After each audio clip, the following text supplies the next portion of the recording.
यह एक बंदर का जादुई पंजा है जो किसी भी इंसान की 3 इच्छाएं पूरी कर सकता है, लेकिन हर इच्छा पूरी होने पर पंजे की एक उंगली मुड़ जाती है और जब पंजा किसी नए मालिक के पास जाता है तो उसकी सारी उंगलियां फिर से खुल जाती हैं।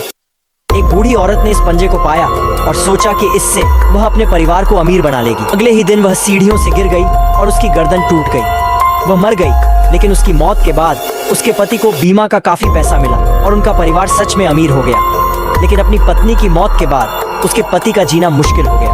अपनी पत्नी को वापस लाने के लिए पति ने उस जादुई पंजे का इस्तेमाल किया। उसने अपनी पहली इच्छा मांगी कि उसकी पत्नी फिर से जिंदा हो जाए। जैसे ही उसने यह इच्छा मांगी, घर की लाइट्स चमकने लगी। उसने घर के हर कोने में अपनी पत्नी को ढूंढा, लेकिन वह कहीं दिखी नहीं। सिर्फ उसकी चिल्लाने की आवाजें सुनाई दे रही थी। उसी रात वह बूढ़ा आदमी घर के एक कोने में काम कर रहा था। तभी अचानक ताबूत अपने आप बंद हो गया। जब उसने मुड़कर देखा तो उसने अपनी मरी हुई पत्नी की परछाई देखी। उसे समझ आया कि शायद उसकी पत्नी वाकई जिंदा हो गई है। वह तुरंत अपनी गाड़ी लेकर कब्रिस्तान पहुंचा और अपनी पत्नी की कब्र खोदने का फैसला किया। जब उसने खुदाई की तो ताबूत के अंदर से अपनी पत्नी के रोने की आवाज सुनी। बाकी कहानी जानने के लिए सब्सक्राइब करें।